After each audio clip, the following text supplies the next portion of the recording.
Welcome to another M&P family production. I wanted to talk about muzzle loaders today. What got me hot on this topic is I recently found this one online. Got it for a killer price. It's a contemporary build poor boy or Tennessee rifle in 50 caliber flintlock. A lot of it is hand work, the toe plate, heel plate, butt plate, trigger guard, thimbles, all hand forged steel, real simple, no fancy stuff. Walnut stock, which was common for southern rifles.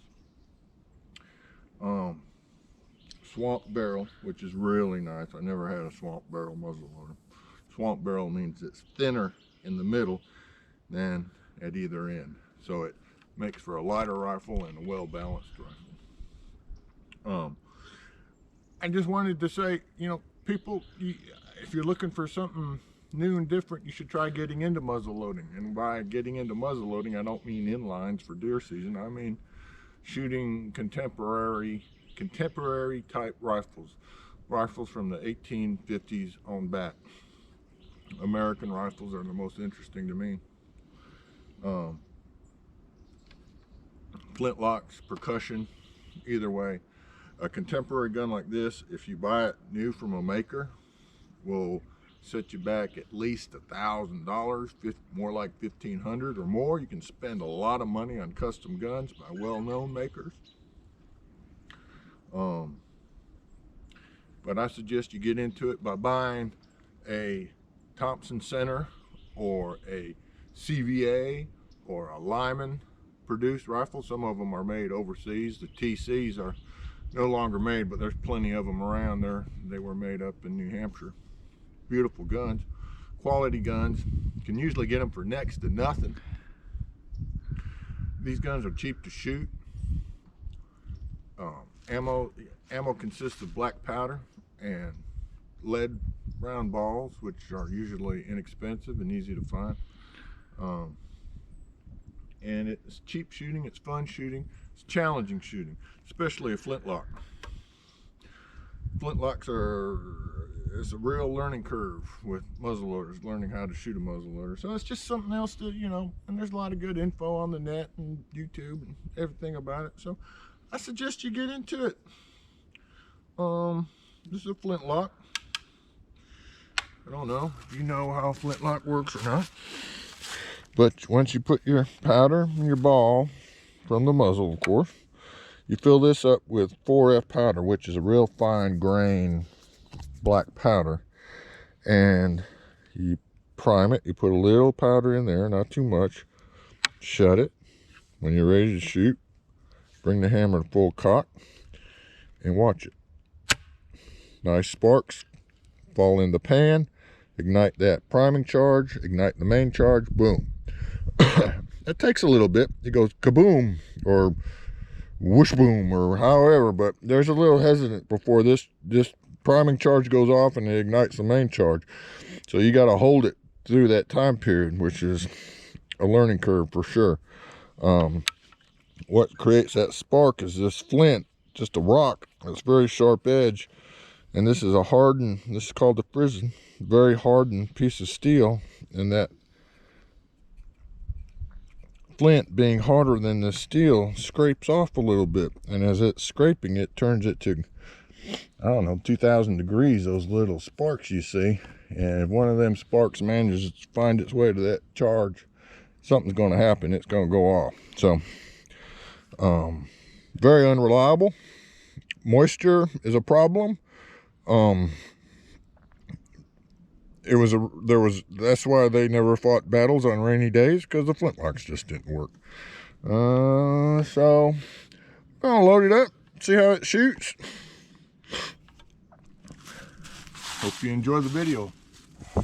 Another thing about black powder shooting is you gotta have a lot of stuff. Get you a big old fishing tackle box. You're gonna need a lot of different kind of stuff. Somewhere to keep your balls and your powder and your short starters, range rod, jags, priming powder, caps, and flints, and oh my god, patches. It's just the stuff you need for this game it's fun, and you get the. And most of the stuff I got, somebody sell you that $100 flintlock. You'll get this stuff with it. I bought a lot of it at sporting goods stores that were going out of business, or after hunting season they mark it down to next to nothing. So I'm going to start out with 50 grains of powder. I'm going to use 3F black powder. We don't use any of that substitute stuff. That's against the law. It's against human nature and act against God. It's just not something you do. Alright, this is 3F.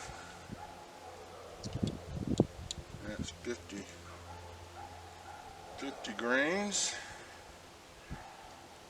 And always remember to put the powder in there. Because if you get into muzzleloading, you're going to do it one day. You're going to load a ball without no powder. We'll get to that.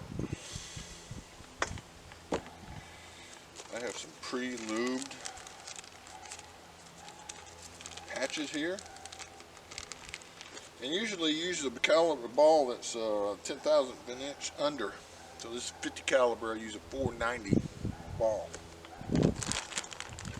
And that's something else you can pick up cheap at gun shops. Get them out of business places. These factory swage round balls. Or get you a mold and cast them for next to nothing. Get you some pure lead, which can be quite a challenge these days.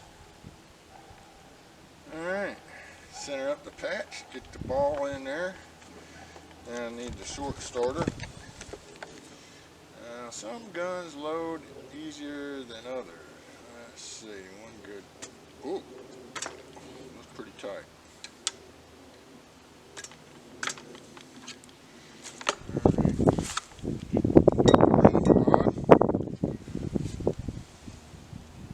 What's a range rod? It's a big, heavy steel rod that makes loading easier.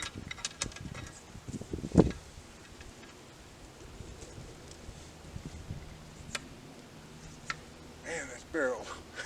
I'm 6'7", I'm having a hard time.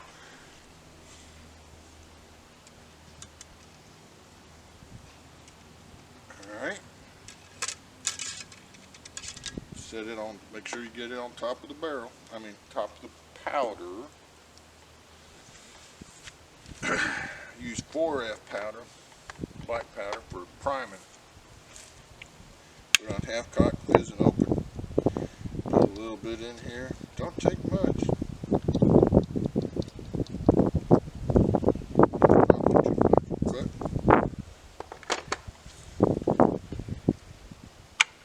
Tap it away from the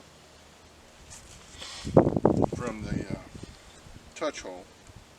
I should have pricked the touch hole with a paper clip or something, make sure it was clear. I did not do that. I hope I have something to use. But here we go, first shots. Oh Lord, I hope it works. There's the phone. Alright, set the trigger. Aim at the steel plate.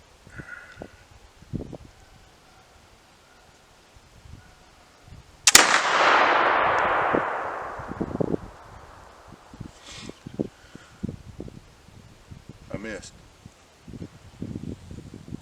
but she went off. There's a little click, whoosh, bang, and you got to learn to hold through all that while that little charge of powder is going off in your eyeball. So learning to shoot a flintlock, you learn to shoot a flintlock well, you'll shoot everything else exceptionally well. So, all right, cool.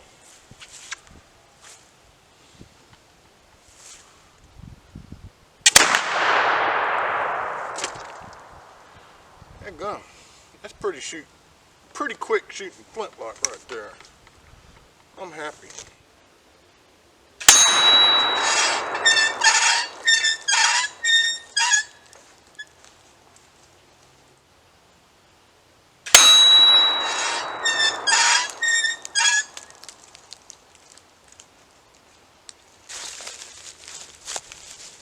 Well, I hope you enjoyed a little short video.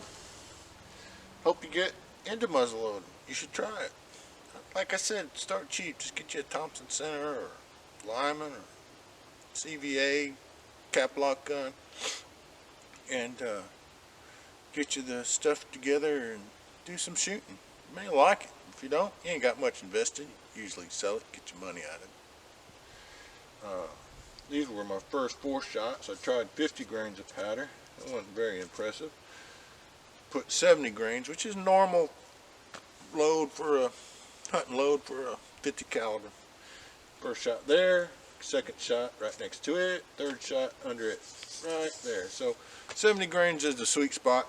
These guns take a lot of little fine tuning to get them to run, but they can be very accurate, as you can tell. And I know I was flinching. I mean, I'm just not used to shooting the flintlock. I mean, a ball of fire going off in your eyeball is not conducive to good shooting. But so I'm happy with that. Y'all have a great day. Please like, please subscribe. Have any questions? Ask. See you next time. Bye.